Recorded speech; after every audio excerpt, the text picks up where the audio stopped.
Hello everyone. Srisailam part 1ಅಲ್ಲಿ journey ಇತ್ತು, but ಇವತ್ತು ರಿಯಲ್ ಅಡ್ವೆಂಚರ್ ಸ್ಟಾರ್ಟ್ ಆಗ್ತಿದೆ. ದೇವಸ್ಥಾನದಲ್ಲಿ ಸ್ವಾಮಿಯ ದರ್ಶನ ಮಾಡೋಕ್ಕಿಂತ ಮುಂಚೆ ನಾವು ಶ್ರೀಶೈಲಂನ most beautiful sightseeing places explore ಮಾಡೋಕ್ಕೆ ಹೊರಟಿದ್ದೀವಿ. ಆನೆಸ್ಟ್ಲಿ ಹೇಳಬೇಕಂದ್ರೆ ಇಲ್ಲಿ ಎವ್ರಿ ಸ್ಪಾಟ್ ಕೂಡ ಒಂದೊಂದು ಸ್ಟೋರಿ ಹೇಳುತ್ತೆ. ಸಾಕ್ಷಿ ಗಣಪತಿಯಿಂದ ಶಿಖರೇಶ್ವರ ದೇವಸ್ಥಾನದವರೆಗೆ nature, spirituality, mountains, waterfalls, peaceful vibes, full combo experience ಸಿಗುತ್ತೆ. So without wasting time, let's explore the hidden side of Srisailam. ನಮ್ಮ ಈ ಸಂಪ್ರದಾಯದ ಮೊದಲ ನಿಲುಗಡೆ ಸಾಕ್ಷಿ ಗಣಪತಿ ದೇವಸ್ಥಾನ. ಶ್ರೀಶೈಲಕ್ಕೆ ಬರುವ ಪ್ರತಿಯೊಬ್ಬ ಭಕ್ತನ ಹೆಸರನ್ನು, ಅಂದರೆ ಅವರ ಭಕ್ತಿಯ ಹಾಜರಾತಿಯನ್ನು ಈ ಗಣಪತಿಯು ತನ್ನ ಪುಸ್ತಕದಲ್ಲಿ ಬರೆದುಕೊಳ್ಳುತ್ತಾನೆ ಎಂಬ ನಂಬಿಕೆ ಇಲ್ಲಿದೆ. ಇನ್ನು ದೇವಸ್ಥಾನದ ಒಳಗೆ ಕ್ಯಾಮ್ರಾ ಅಲೋ ಇರೋದಿಲ್ಲ, ಬಟ್ ಆನೆಸ್ಟ್ಲಿ ಇನ್ಸೈಡ್ ಅಟ್ಮಾಸ್ಫಿಯರ್ ತುಂಬ ಡಿವೈನ್ ಆಗಿರುತ್ತೆ.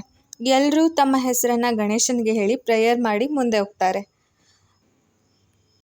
ಇಲ್ಲಿ ಗಣಪತಿ ಒಂದು ಕೈಯಲ್ಲಿ ಪುಸ್ತಕ ಹಾಗೂ ಇನ್ನೊಂದು ಕೈಯಲ್ಲಿ ಲೇಖನಿಯನ್ನು ಹಿಡಿದು ಕೂತಿರ್ತಾರೆ. ನಾವು ಶ್ರೀಶೈಲ ಮಲ್ಲಿಕಾರ್ಜುನ ಸ್ವಾಮಿಯ ದರ್ಶನಕ್ಕಿಂತ ಮುಂಚೆನೇ ಸೈಟ್ ಸೀಯಿಂಗ್ಸ್ ಕಂಪ್ಲೀಟ್ ಮಾಡ್ತಿರೋದ್ರಿಂದ ಫಸ್ಟ್ ಸ್ಟಾಪ್ ಆಗಿ ಸಾಕ್ಷಿ ಗಣಪತಿನೇ ನೋಡಿದ್ವಿ. Next stop Paladhara Panchadhara. Honestly ಈ ಪ್ಲೇಸ್ ಫುಲ್ ರಿಫ್ರೆಶಿಂಗ್ ವೈಬ್ಸ್ ಕೊಡುತ್ತೆ. Greenery, chilled breeze, water sound, literally nature therapy ಥರ ಫೀಲ್ ಆಗುತ್ತೆ. ಈ ಪ್ಲೇಸ್ ರೀಚ್ ಆಗಬೇಕಂದ್ರೆ ಸುಮಾರು 150 to 160 ಸ್ಟೆಪ್ಸ್ ಕೆಳಗೆ ಇಳ್ಕೋಬೇಕಾಗತ್ತೆ. ಸ್ವಲ್ಪ ಟಯರ್ಡ್ ಅನಿಸುತ್ತೆ, ಬಟ್ ಕೆಳಗೆ ಬಂದಮೇಲೆ ಸಿಗೋ ವ್ಯೂ ಆ್ಯಂಡ್ ಕಾಮ್ ಅಟ್ಮಾಸ್ಫಿಯರ್ ನೋಡಿ ಎಲ್ಲ ಸುಸ್ತು ಮಂಗ ಮಾಯ. ಶ್ರೀಶೈಲದಲ್ಲಿ ದೇವಸ್ಥಾನದ ಸರ್ಕಲ್ ಹತ್ತಿರ ಸುಮಾರಷ್ಟು ಆಟೋಗಳು ಸಿಗುತ್ತೆ, ಟ್ಯಾಕ್ಸಿಗಳು ಸಿಗುತ್ತೆ ನಮಗೆ ಸೈಟ್ ಸೀಯಿಂಗ್ ಪ್ಲೇಸಸ್ನೆಲ್ಲ ತೋರ್ಸೋಕ್ಕೆ. ಒಬ್ಬ ಪರ್ಸನ್ಗೆ 150 ರುಪೀಸ್ ಚಾರ್ಜ್ ಮಾಡ್ತಾರೆ. ನಾವು ಈ ವಿಡಿಯೋದಲ್ಲಿ ಏನೇನೆಲ್ಲ ಕವರ್ ಮಾಡಿದ್ದೀವಿ ಆ ಎಲ್ಲ ಪ್ಲೇಸಸ್ನೂ ತೋರಿಸ್ಕೊಂಡು ಬರ್ತಾರೆ. ಆಲ್ಮೋಸ್ಟ್ ಇದು 2 ರಿಂದ 3 ತಾಸು ಸಮಯನ ಹಿಡಿಯುತ್ತೆ ಅಷ್ಟೇ.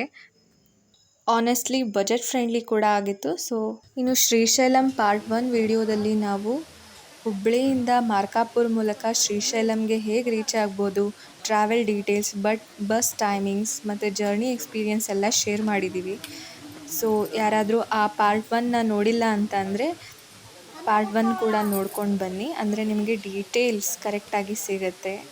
Just check the description box for part 1 video link and how to book train ticket for Srisailam video link, as well as darshanam ticket ಮತ್ತು ಅಕಾಮಡೇಷನ್ನ ಹೇಗೆ ಬುಕ್ ಮಾಡ್ಕೋಬೋದು ಅನ್ನೋದರ ಶಾರ್ಟ್ ವಿಡಿಯೋ ಲಿಂಕ್ ಕೂಡ ಕೊಟ್ಟಿರ್ತೀವಿ. Please check it out. ಇಲ್ಲಿನ ಮತ್ತೊಂದು ಇಂಟ್ರೆಸ್ಟಿಂಗ್ ವಿಷಯ ಏನಂತ ಅಂದರೆ, ಜಗದ್ಗುರು ಆದಿ ಶಂಕರಾಚಾರ್ಯ ಇದೇ ಪ್ಲೇಸ್ನಲ್ಲಿ ಕುಳಿತು ತಪಸ್ ಮಾಡಿ ಶಿವಾನಂದ ಲಹರಿಯನ್ನು ರಚಿಸ್ತಾರೆ ಅಂತ ಹೇಳಲಾಗುತ್ತೆ. ಶಿವಾನಂದ ಲಹರಿ ಸೌಂದರ್ಯ ಲಹರಿಯ ಒಂದು ಭಾಗ ಆಗಿರುತ್ತೆ. ಆ್ಯಂಡ್ ಇಲ್ಲಿಯ ನೀರು ಅತ್ಯಂತ ಸಿಹಿಯಾಗಿರುತ್ತೆ. ಜಸ್ಟ್ ಲೈಕ್ ತೆಂಗಿನ ನೀರಿನ ಥರನೇ, ತೆಂಗಿನ ಹಾಲಿನ ಥರನೇ ಸಿಹಿಯಾಗಿರುತ್ತೆ ನೀರು. ಪುರಾಣಗಳ ಪ್ರಕಾರ ಈ ನೀರು ಶಿವನ 5 ರೂಪಗಳಾದ ಸದ್ಯಜಾತ, ವಾಮದೇವ, ಅಘೋರ, ತತ್ಪುರುಷ ಮತ್ತು ಈಶಾನ ರೂಪಗಳಿಂದ ಹರಿದು ಬಂದಿದೆ ಅಂತ ಹೇಳಲಾಗುತ್ತೆ. ಇನ್ನು ಪಾಲದಾರ ಅಂದರೆ ಶಿವನ ಹಣೆಯಿಂದ ಉದ್ಭವಿಸಿದ ಹಾಲಿನ ಧಾರೆ ಅಂತ ಅರ್ಥ. ಒಂದು ಸ್ಟ್ರೀಮ್ ಮಿಲ್ಕ್ ಥರ ಫ್ಲೋ ಆಗೋದ್ರಿಂದ ಈ ಹೆಸರು ಬಂದಿರ್ಬೋದು.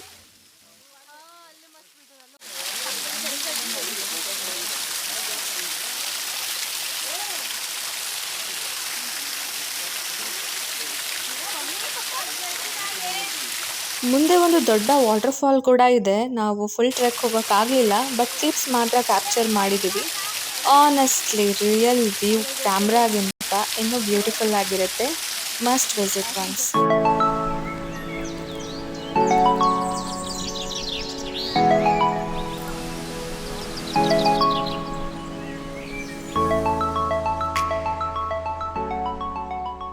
Straight opposite to Paladhara Panchadhara ನಮಗೆ ಲಲಿತಾ ಪೀಠ ಸಿಗುತ್ತೆ. ಇದು ಅತ್ಯಂತ ಪವಿತ್ರ ಹಾಗೂ ಪವರ್ಫುಲ್ ದೇವಸ್ಥಾನ.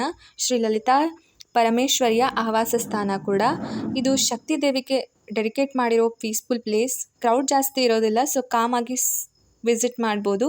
ಆ್ಯಂಡ್ ಫಾರೆಸ್ಟ್ ಮಧ್ಯದಲ್ಲಿರೋದ್ರಿಂದ ಬ್ರೀಸಿಂಗ್ ಸೌಂಡ್ ಮತ್ತು ಸೈಲೆನ್ಸ್ ಮೈಂಡ್ ಫುಲ್ ರಿಲ್ಯಾಕ್ಸ್ ಆಗುತ್ತೆ. ಆ್ಯಂಡ್ ಆನೆಸ್ಟ್ಲಿ ಬ್ಯುಸಿ ಲೈಫಿಂದ ಬ್ರೇಕ್ ಬೇಕಂದರೆ ಇಂಥ ಪ್ಲೇಸಸ್ ಪರ್ಫೆಕ್ಟ್ ಅನಿಸುತ್ತೆ. ಹಾಗೆಯೇ ಇಲ್ಲಿ ಸಾಲಿಗ್ರಾಮದ ಶಿವಲಿಂಗವನ್ನು ನೋಡಬಹುದು. ಸಿಕ್ಕಾಪಟ್ಟೆ ದೇವಾಲಯಗಳು ಕೂಡ ಇದೆ. ಇಲ್ಲಿ ನೋಡಿ, ಪುನರ್ದರ್ಶನ ಪ್ರಾಪ್ತಿರಸ್ತು ಅಂತ ಬರೆದಿದ್ದಾರೆ. ಇದೇ ಆವರಣದಲ್ಲಿ ಸುಬ್ರಹ್ಮಣ್ಯ ಸ್ವಾಮಿಯ ದೇವಸ್ಥಾನ ಕೂಡ ಇದೆ.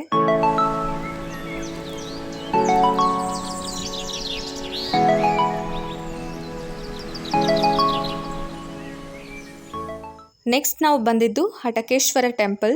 ಈ ಪ್ಲೇಸ್ ಹಿಸ್ಟ್ರಿ ಮತ್ತು ಮಿಸ್ಟ್ರಿ ಎರಡಕ್ಕೂ ಫೇಮಸ್. ಪುರಾಣಗಳ ಪ್ರಕಾರ ಇಲ್ಲಿ ಶಿವನು ಚಿನ್ನದ ರೂಪದಲ್ಲಿ ಪ್ರತ್ಯಕ್ಷನಾದ್ನು ಅಂತ ಹೇಳ್ತಾರೆ. ಹಟಕ ಅಂದರೆ ಗೋಲ್ಡ್, ಅಂದರೆ ಬಂಗಾರ ಅನ್ನೋ ಮೀನಿಂಗ್. ಅದರಿಂದಲೇ ಹಟಕೇಶ್ವರ ಅನ್ನೋ ಹೆಸರು ಬಂದಿದೆಯಂತೆ. ಇನ್ನು ದೇವಸ್ಥಾನದ ಆರ್ಕಿಟೆಕ್ಚರ್ ನೋಡಿದರೆ ಆನ್ಸಿಯಂಟ್ ಫೀಲ್ ಫುಲ್ ಬರುತ್ತೆ. Old stone structure, com atmosphere, honestly time travel ಮಾಡಿದ ಫೀಲ್ ಕೊಡುತ್ತೆ.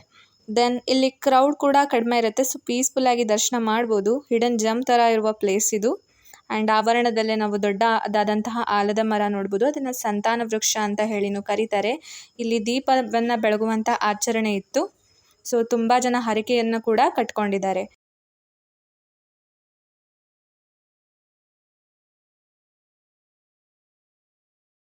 ನೆಕ್ಸ್ಟ್ ನಾವು ಬಂದಿದ್ದು ಶಿಖರೇಶ್ವರ ದೇವಸ್ಥಾನ. Honestly this place is not just a temple, it's a complete view point plus spiritual experience. ಇದು ಶ್ರೀಶೈಲಂನ ಹೈಯೆಸ್ಟ್ ಪಾಯಿಂಟ್ಸ್ಗಳಲ್ಲಿ ಒಂದು. ಇಲ್ಲಿ ನಿಂತು ನೋಡಿದರೆ ಪೂರ್ತಿಯಾಗಿ ನಲ್ಲಮಲ್ಲ ಫಾರೆಸ್ಟ್ ವ್ಯೂ ಕಾಣಿಸುತ್ತೆ. ಆ್ಯಂಡ್ ಅದರದ್ದು ಲೆವೆಲ್ ಬ್ಯೂಟಿಫುಲ್ ಆಗಿದೆ. ಆ್ಯಂಡ್ ವೆದರ್ ಕೂಡ ಫುಲ್ ಕೂಲ್ ಆ್ಯಂಡ್ ಪೀಸ್ಫುಲ್ ಇತ್ತು, ಬಿಕಾಸ್ ನಾವು ಈವ್ನಿಂಗ್ ಕ್ಲೋಸಿಂಗ್ ಟೈಮಲ್ಲಿ ಹೋಗಿದ್ದು. ಪುರಾಣಗಳಲ್ಲಿ ಶ್ರೀಶೈಲ ಶಿಖರಂ ದೃಷ್ಟ್ವಾ ಪುನರ್ಜನ್ಮ ನ ವಿದ್ಯತೆ ಅಂತ ಹೇಳಲಾಗಿದೆ. ಅಂದರೆ ಈ ಶಿಖರದ ದರ್ಶನ ಮಾಡಿದವರಿಗೆ ಪುನರ್ಜನ್ಮ ಇರುವುದಿಲ್ಲ, ಮುಕ್ತಿ ಸಿಗುತ್ತೆ ಅನ್ನೋ ಸ್ಟ್ರಾಂಗ್ ನಂಬಿಕೆ ಇದೆ. ಇಲ್ಲಿ ವೆಹಿಕಲ್ಸ್ ಮೇಲ್ಗಡೆನೇ ಹೋಗುತ್ತೆ, ಅಂದರೆ ಬೆಟ್ಟನ ಹತ್ತುತ್ತೆ. ಬಟ್ ಅಟ್ಲೀಸ್ಟ್ ನಾವು 30 ಸ್ಟೆಪ್ಸ್ ಆದರೂ ಕ್ಲೈಮ್ ಮಾಡಬೇಕು. ಇಲ್ಲ ನಾವು ಪೂರ್ತಿಯಾಗಿ ಸ್ಟೆಪ್ಸ್ ಹತ್ಕೊಂಡೇ ಬರ್ತೀವಂದರೆ ಸುಮಾರು 200+ ಮೆಟ್ಲುಗಳನ್ನು ಏರ್ಕೊಂಡು ಬರಬೇಕು. ಬಟ್ ಅಷ್ಟೊಂದು ಆಗಲ್ಲ ಅಂತಂದರೆ ವೆಹಿಕಲ್ಸ್ ಒಂದು ವ್ಯೂ ಪಾಯಿಂಟ್ವರೆಗೂ ನಮಗೆ ತಲುಪಿಸ್ತಾರೆ. ಅಲ್ಲಿಂದ ನಾವು 30 to 40 ಮೆಟ್ಟಲನ್ನ ಮೇಲೆ ಹತ್ಕೊಂಡು ವ್ಯೂ ಪಾಯಿಂಟ್ಗೆ ಬಂದು ಸ್ಟಾಪ್ ಆಗಬೇಕು. ಕೈಲಾಸ ಅಂದರೆ ಶಿವ ಅಲ್ವಾ. ಶ್ರೀಶೈಲ ಪರ್ವತದಲ್ಲಿ ಸಿಕ್ಕಾಪಟ್ಟೆ ಶಿವನ ದೇವಸ್ಥಾನಗಳಿವೆ. ಹಾಗಾಗಿ ಇಲ್ಲಿಯೂ ಕೂಡ ಶಿಖರೇಶ್ವರನ ದೇವಸ್ಥಾನ ಇದ್ದು, ತದನಂತರ ಇನ್ನೂ ಹಲವು ಮೆಟ್ಟಿಲುಗಳನ್ನು ಏರಿಕೊಂಡು ಬಂದರೆ ಈ ವ್ಯೂ ಪಾಯಿಂಟ್ ಸಿಗುತ್ತೆ ನಮಗೆ. ಇಲ್ಲಿ ಬಸವಣ್ಣನ ಮೂರ್ತಿ ಇದೆ, ನೋಡ್ತಾ ಇದ್ದೀರಿ ನೀವು, ನಂದಿಯ ಸ್ಟ್ಯಾಚು. ಇವನ ಎರಡೂ ಕೊಂಬುಗಳಿಂದ ನಾವು ಮಲ್ಲಿಕಾರ್ಜುನನ ಶಿಖರವನ್ನು ದರ್ಶನ ಮಾಡಬಹುದು. ಹಿಂದೆ ಎಲ್ಲ ಶ್ರೀಶೈಲಕ್ಕೆ ಕಾಲ್ನಡಿಗೆಯಲ್ಲಿ ಬರುವಂಥ ಸಮಯದಲ್ಲಿ ಮೂಲ ದೇವಸ್ಥಾನ ಸಿಗದೆ ಹೋದ ಪಕ್ಷದಲ್ಲಿ ಈ ಶ್ರೀಶೈಲದ ಶಿಖರಕ್ಕೆ ನಮಸ್ಕಾರ ಮಾಡಿ ಹೋಗ್ತಾ ಇದ್ರಂತೆ. ಆ್ಯಂಡ್ ಇದಾಗಿತ್ತು ನಮ್ಮ ಸೈಟ್ ಸೀಯಿಂಗ್ ಪ್ಲೇಸಸ್ ಪಾರ್ಟ್ 2.